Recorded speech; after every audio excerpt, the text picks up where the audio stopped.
Hello my peeps, this is Kat, aka Kakibot, and welcome to Kakibot's Guidebook.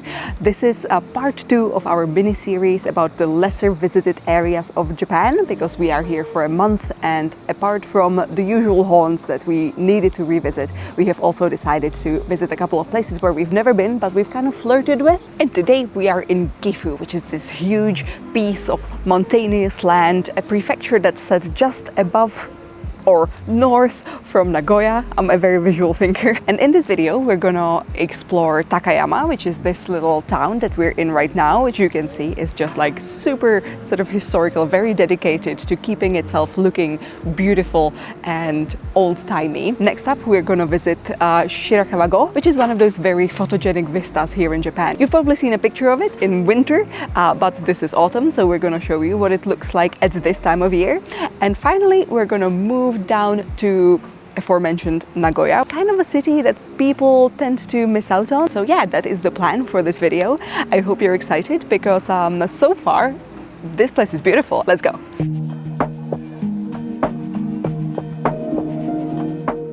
One of the best things about traveling to Takayama was the scenic route through the mountains. We took the Hida Limited Express from Nagoya all the way to Takayama, passing beautiful valleys and spa towns. The train was covered by the Takayama Hokuriku Tourist Pass, a subtype of JR Pass, which will let you explore hotspots from Osaka to Kanazawa. We stayed at the Hotel Kuretakeso, which was one of those onsen-y hotels that on one hand feel a bit dated, but come with so many freebies. I loved that our room had its own kotatsu table and Japanese-style futon beds. Also, there was like a happy hour with a fresh drink, and also the breakfast was so good.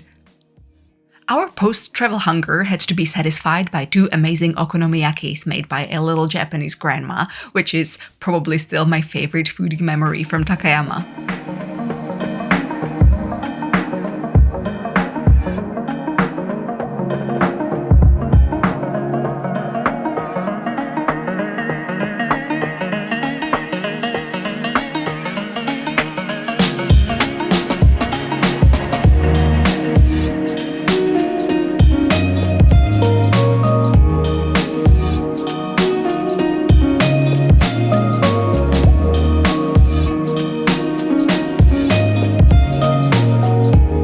Made it to Shirakawago, which you might be able to tell by seeing the beautiful architecture behind me. We took a bus from Takayama, but you can also take a bus from Kanazawa because it's kind of between those 2 spots, so kind of depending on what part of the route you're doing. This is one of those like quintessential images of Japan, especially in winter, you know, the whole kind of beautiful historical buildings covered in like thick layers of snow. But we are here in autumn and it's just as stunning. The bus we took here mostly took us through tunnels, but whenever we were outside of a tunnel, the views were just impeccable. The colors here truly are something else. So yeah, as you can tell, we are now within the little village area, but there is also like a viewing point, which is going to be our next stop after we explore here a little bit.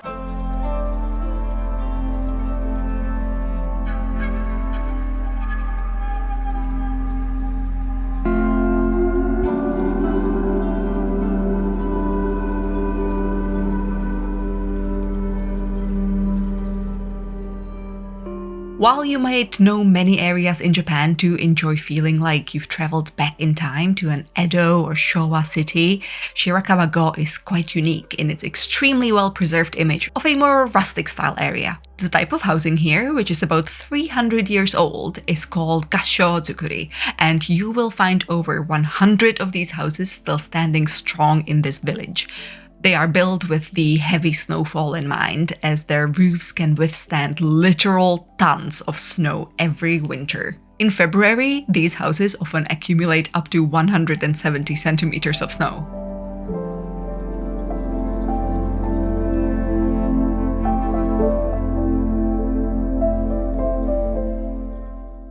This place is the long-term home of just over 1,500 people who all cooperate on keeping the traditional houses standing and functional, a process through which older generations hand down knowledge about their craft.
Okay, time to give Takayama a proper explore. This city is known for old-timey experiences, sake, and like many other Japanese destinations, it's food. Ooh, and let's not forget about festivals, but that obviously is more of a seasonal thing. The Takayama Showa Museum is a must-see for anyone who enjoys Japanese history beyond just shogun and samurai.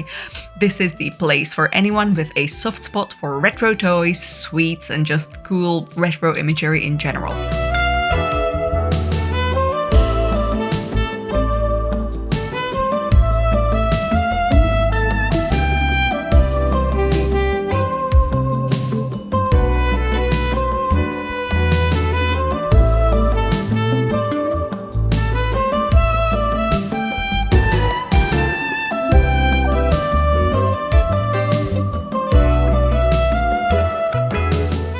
The historical center of Takayama is a dream for anyone trying to do a little traditional souvenir shopping. There are both open-air alleys consisting of nothing but historical buildings, and also more modern Shotengai, those sort of like covered shopping streets, and both are absolutely teeming with little shops and food spots. This particular shop would be my top tip because you can buy chopsticks here of many shapes and sizes and designs, and you can have them engraved with your friends and family names for free.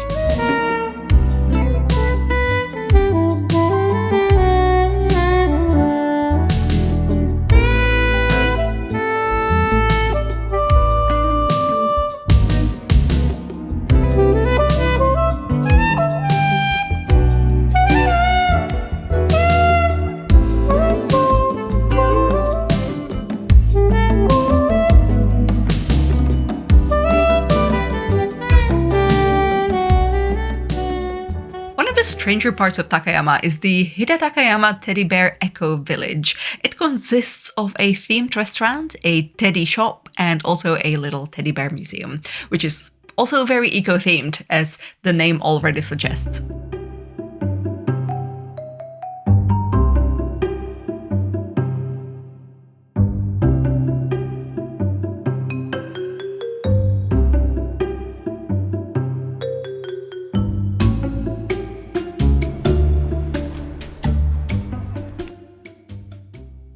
I say this is a really cute spot to check out on your way to the Hidanosato Open Air Museum. Plus, you might even pick up a new member for your travel group.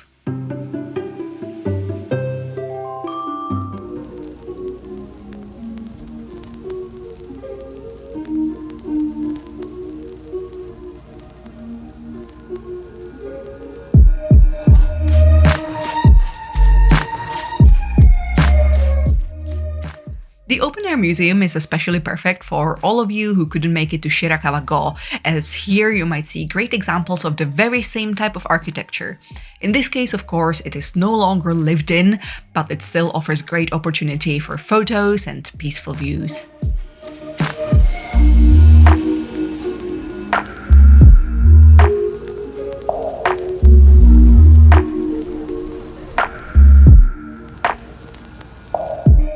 There is a bus that comes here from the main bus station at Takayama's town center, so you do not have to hoof yourself uphill the same way we did, so don't you worry.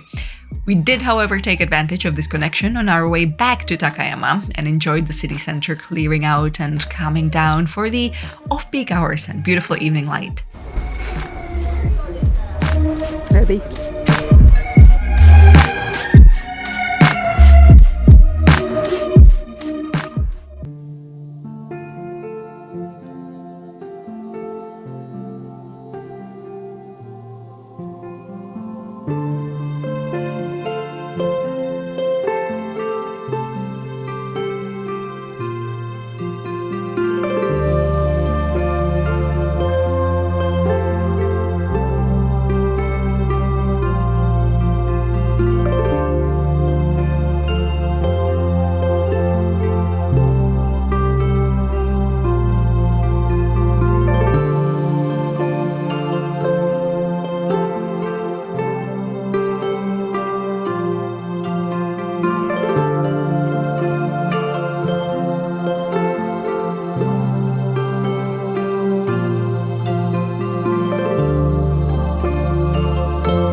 Our evening stroll through Takayama included some sake testing, as this is the famous place with the sake testing vending machines. You buy yourself a couple of tokens and just go and try a little cup of this and that and, anything that sounds good to you. And then, if you're truly in love with one of the sakes, you just buy a bunch of bottles, which is what we did with one of the yuzu sakes, which is so refreshing and amazing.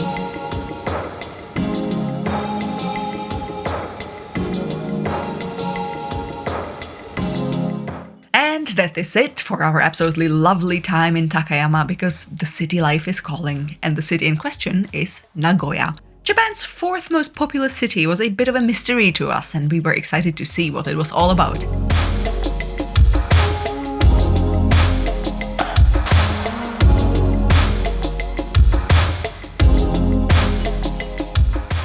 One thing that every guide will recommend is the Nagoya Castle, and that is the one thing we did not do for this video. We did, however, walk around and enjoy it from afar. I mean, when we were around, it was already closed, so it wasn't fully our fault. It was just kind of a timing problem.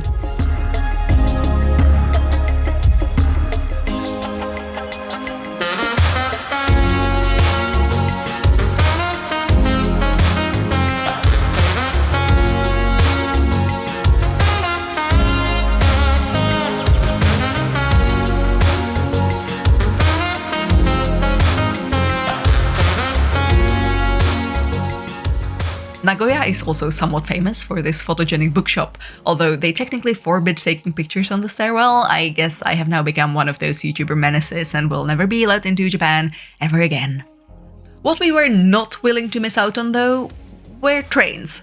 This is the SC Maglev and Railway Park, which is an amazing museum to anyone who loves trains like me, on the outskirts of Nagoya, kind of close to the seaside. You can take a train here from the Nagoya station. It only takes about 25 minutes to get here and probably about like 300 yen, and to get here you pay 1,000 yen. But yeah, it's wonderful. You get to go into all of those trains. There are so many. So we're gonna take you here into this amazing museum, and then we're gonna explore Nagoya itself.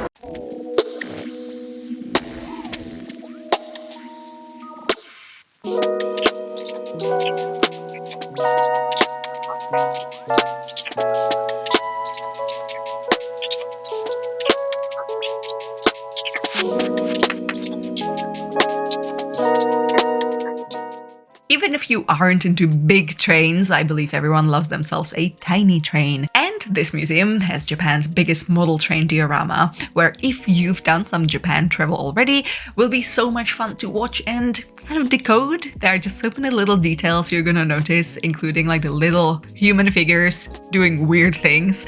I could just watch it for hours.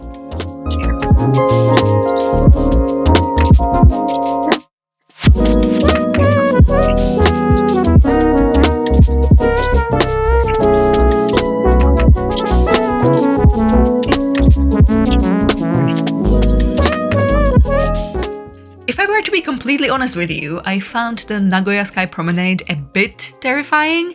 Of course, rationally speaking, this is a very, very safe way of enjoying a view of the city, and on a day with slightly better visibility, you would probably have the best of times here with your camera, or just good old eyeballs.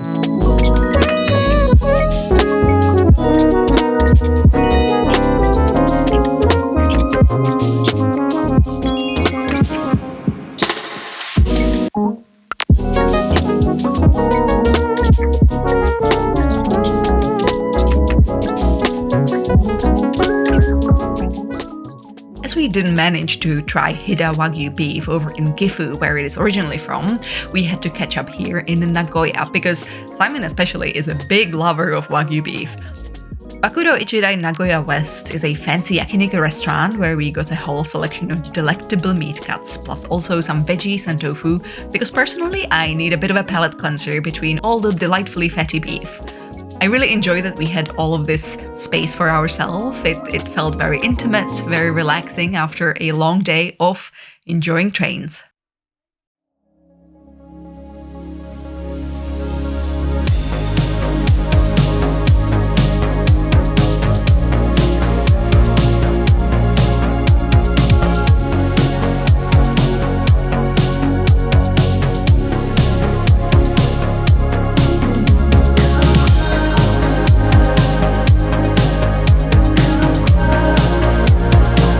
Alright, the very end of our last day in Nagoya. That takes us to the end of this video too, the video about Gifu and Aichi. Hopefully you enjoyed it.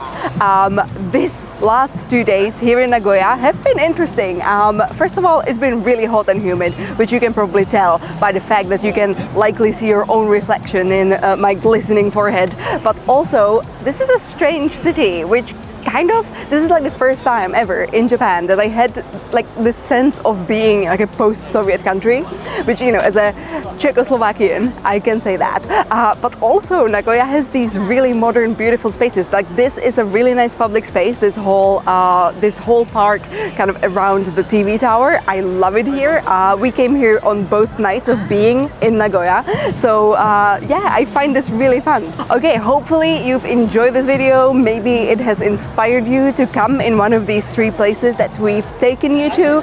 If you've ever been to Gifu or Nagoya, tell us in the comment section below if there are any other spots that you would recommend people to go to. If you want to follow my travels and my life in Scotland mostly, please don't forget to visit me on Instagram. That would be Kaki Blog, where I post a lot of my travel and kind of like Scottish stuff. Or you can visit me on Kaki Bot, where I post most of my artsy stuff. Yes, that is truly it for me. I hope you had a fun time, and I will see you soon. Bye!